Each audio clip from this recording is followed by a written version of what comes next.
오늘 제목은 받은 은혜에 감사라. The title of the message is Express Gratitude for God's Grace and His Blessing. 미국 뉴욕에 거주하는 뉴욕 퀸즈에 거주하는 그렉 램이라는 한 젊은이가 어릴 적부터 나이키 신발을 너무너무 좋아해서 나중에 퀸즈 지역에 운동화를 전문적으로 하는 사업을 2005년부터 지금 20년째 하고 있다고 합니다. 놀라운 사실은 유명한 이 스니커 브랜드에서 약 80%는 진짜가 아니고 가짜라는 거예요. 그리고 이 사람은 판매하기 전에 진품을 확인하는 다양한 방법을 사용하는데 그중 하나는 바로 신발의 냄새를 맡아본다는 것입니다. 신발, 가방뿐만 아니라 사실 가짜는 지식이나 뉴스에서도 진짜처럼 둔갑하는 시대에 우리는 살고 있습니다. 놀라운 것은 신앙생활 속에서도 하나님께서 인정하는 genuine faith가 있고 fake faith가 있다는 것이죠. 이사야 29장 13절에 이렇게 말씀합니다. 주께서 이르시되 이 백성이 입으로는 나를 기꺼이 하며 가까이 하며 입술로는 나를 공경하나 그들의 마음은 내게서 멀리 떠났나니 말씀합니다. 입술과 마음이 다른 신앙에도 있다는 것입니다. 하나님의 살아계심을 인정하고 고백하는 참된 신앙에 반드시 감사라는 참된 것이 있습니다. 시편 50편에도 23절 이렇게 말씀합니다. 감사로 제사를 드리는 자가 나를 영화롭게 하나니 말씀합니다. 진짜에는 감사가 있다는 것입니다. 하나님을 영광 돌리는 것이 신앙생활의 가장 중요한 부분이기 때문에 만일 우리가 예배를 드리고 봉사를 하고 기도를 해도 하나님을 향한 감사가 없다면 하나님을 영화롭게 할 수 없는 것입니다. 안타깝게도 오늘을 사는 사람들은 점점 감사를 잊어버리고 살고 있습니다. 그리스도인이 감사를 잊는다는 것은 하나님의 무한한 사랑을 받으면서도 그분을 잊는 것과 마찬가지입니다. 오늘을 사는 현대인들에게 전화기, 컴퓨터와 함께 AR라는 그런 인공지능이 생활의 도구와 그뿐만 아니라 삶의 파트너로 중요한 역할을 해오고 있습니다. 글을 대신 써주고 번역을 해주고 정확한 정보를 요약해주고 비즈니스를 통해서 돈을 모기도 합니다. 심지어 24시간 상담도 해주고 개인에 맞는 교사 역할도 합니다. 그러나 오직 인간만이 할 수 있는 것이 많이 있습니다. 서로 사랑하고 용서하며 신뢰하고 미래에 대한 꿈을 갖게 하고 그리고 하나님께 감사를 표현하는 것, 오직 인간만이 할 수 있는 것입니다. 우리가 기도를 드리고 찬양을 부르고 다른 사람을 섬기는 신앙생활의 중요한 원동력은 바로 하나님의 사랑을 내가 얼마나 깊이 깨닫고 감사를 할 수 있느냐, 여기에 달려있다고 저는 믿습니다. 오늘 주신 말씀을 통해서 왜, 그리고 우리는 어떻게 하나님께 감사를 드린가에 대해서 여러분의 마음의 감사가 회복되고 하나님이 기뻐하시는 아름다운 신앙생활 열매를 맺게 되기를 주의 이름으로 축원합니다. 첫 번째, 우리는 감사를 드리기 전에 먼저 그 이유를 알기 원합니다. 왜 하나님께 감사하고 왜 그분께 감사를 드려야 될까요? 가장 중요한 대답은 바로 우리를 속량해 주신 은혜에 대한 당연한 반응이 되기 때문에 그렇습니다. 오늘 본문의 배경이 되는 이스라엘 백성들은 자신들을 구원해 주신 하나님의 은혜를 다 잊어버리고 대신 우상을 숭배했습니다. 결국 이스라엘은 바벨론에 침략받아 70년의 처절한 포로 생활에 비참한 인생을 살게 됐습니다. 그런데 하나님께서 그들을 기억해 주셔서 바벨론의 군대들 물리쳐 주시고 사방에 흩어져 있던 이스라엘 백성들을 예루살렘 고구로 모아주셨어요. 하나님은 이스라엘 백성들의 새로운 미래를 열어주신 것입니다. 시편 107편 말씀은 바벨론에서 포로 생활하던 이스라엘 백성들을 구원하신 하나님의 은혜에 감사하며 찬양하는 기도시입니다. 오늘 보면 1절 말씀 다시 보겠습니다. 주님께 감사해라. 그는 선하시며 그의 인자하심이 영원하다 말씀합니다. 본문 8절 보면 이 하나님의 놀라운 구원의 은총을 wonders라 말합니다. 기적이라고 한국은 번역되어 있습니다. 여호와의 인자하심과 인생에 행하신 기적으로 말미암아 그를 찬송할지어다 말씀합니다. 시편은 가장 먼저 하나님께 감사해 드는데 그 이유는 하나님의 선하시고 그 인자하심이 영원하기 때문이라 하셨습니다. 무엇이 영원해요? 하나님의 구원의 은혜입니다. 세상에 무한한 기적이 많지만은 우리 인생 속에서 찾아온 기적 중의 기적은 하나님께서 베푸신 은혜의 선물인 줄 믿습니다. 그래서 에베소서 2장 3절은 우리에게 말씀합니다. 전에는 우리도 다 그 가운데서 우리 육체의 욕심을 따라 지내며 육체와 마음이 원하는 것을 하여 다른 이들과 같이 본질상 진노의 자녀이었더니 말씀합니다.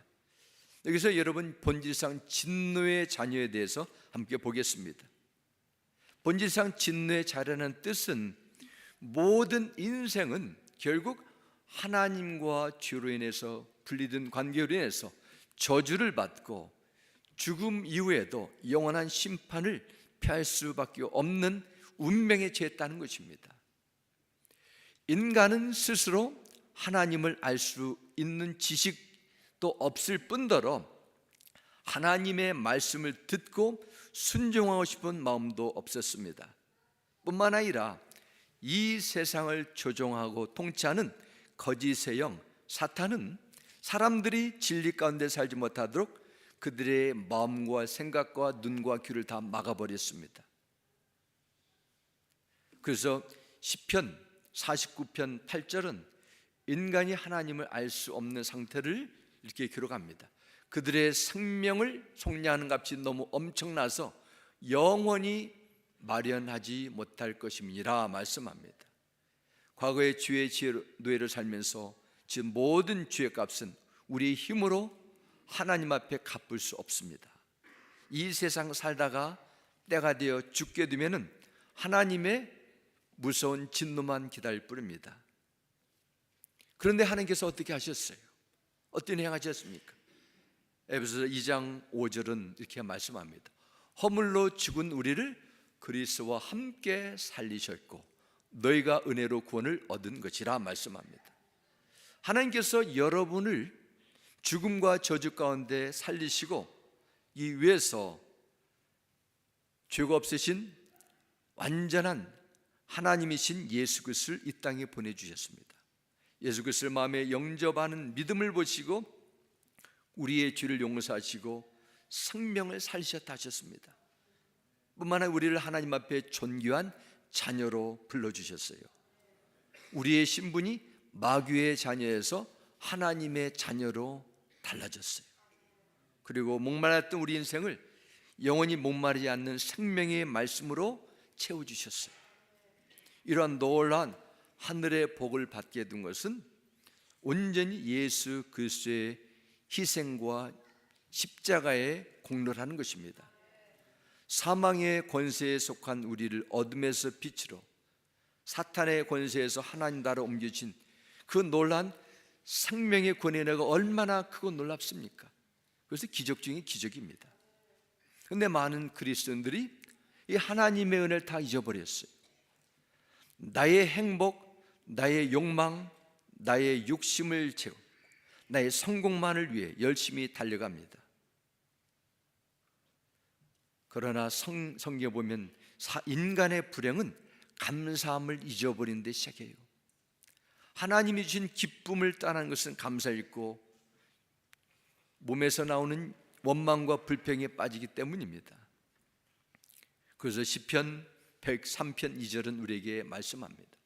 내 영혼아 여호와를 찬양하고 그분께서 베풀어 주신 모든 은혜를 잊지 마라 말씀합니다.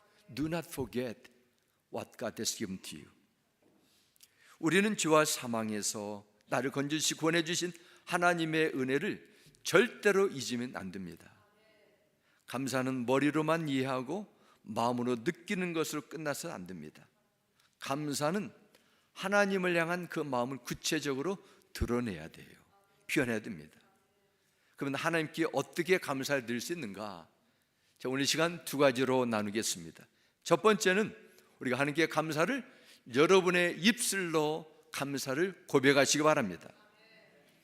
구원받은 하나님의 자녀로서 하나님의 사신 뜻 안에 사는 우리는 하나님께서 진심으로 적극적으로 감사를 표현해야 됩니다. 우리는 먼저 감사와 찬양 고백을 드리는 예배자가 되어야 됩니다. 그래서 시편 100편 4절은 이렇게 말씀합니다. 감사의 노래를 들으며 그 성문으로 들어가라. 찬양의 노래를 부르며 그 뜰 안으로 들어가라. 감사의 노래를 들으며 그 이름을 찬양하리라 말씀합니다. 시편 100편 4절에서 예배자의 마음가짐, 참된 반응을 네 가지 명령을 뒤에 가르쳐주고 있습니다. 감사의 노래를 들으며 성문에 들어가라. 찬양을 노래를 부르며 그 뜰 안으로 들어가라. 그 이름을 찬양하라. 그래서 성문과 뜰은 성전 뜰을 의미합니다. 성전 뜰 안에 들어간다는 것은 하나님의 임재하심 속에서 하나님을 찬양하는 예배의 자리로 나가는 거예요. 시편 107편 22절도 말씀합니다. 여호와의 인자하심과 인생에 하신 기적으로 말미암아 그를 찬송할지로다 말씀합니다. 22절에도 감사제를 드리며 노래하여 그가 행하신 일을 선포할지로다 말씀합니다. 골로새서 3장 16절도 말씀합니다. 감사한 마음으로 시와 찬미와 신령한 노래로 여러분의 하나님께 마음을 다하여 찬양하십시오 말씀합니다. 시와 찬미와 신령한 노래로 여러분의 감사를 고백하는 것입니다. 그러므로 신앙에서 예배와 감사는 뗄 수 없이 깊이 연결되어 있습니다. There's an inseparable relationship between thanksgiving and worship. 우리의 자연스러운 믿음이 감사를 통해서 예배 속에서 드러내야 된다는 것입니다. 이것이 바로 하나님 주신 은혜를 기억하는 것입니다. 제가 아는 박승호 목사님이 저서한 책에서 감사를 이렇게 고백합니다. 저는 아버지가 일찍 돌아가셔서 하나님을 아버지라 부를 수가 없었습니다. 가난을 남기고 일찍 세상을 떠난 아버지를 생각하면 가슴이 답답하고 화가 났습니다. 오늘날 주님이 저에게 물으십니다. 너 정말 아버지 때문에 힘든 세월을 살았느냐? 너 진짜 아버지 때문에 내 인생의 손해만 봤냐? 그래서 노트를 펴고 아버지가 일찍 돌아가신 후에도 받은 은혜를 써보니 100가지가 넘었습니다. 아버지 때문에 아버지가 일찍 돌아가신 것 때문에 내가 손해본 것을 적어보니 10가지도 안 되었습니다. 아버지가 일찍 돌아가시고 약한 몸에 부양가족이 많고 돈이 없는 것이 나의 십자가라고 지금까지 생각이 왔습니다.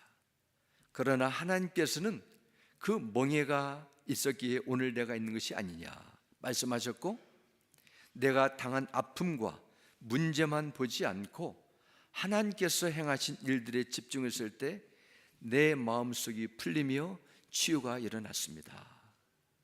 정말 그렇습니다. 하나님께서 우리에게 주신 것을 깊이 헤아려 본다면 그 놀라운 은혜에 감사하지 않을 수밖에 없습니다. 우리가 부르는 찬송가 425장 가사가 이렇게 나옵니다. 폭풍에 몰아치는 거센 파도 위에 설 때 세상 모든 풍파 널 힘들어하는 낙심되어 모든 것을 다 잃어버렸다고 생각되었을 때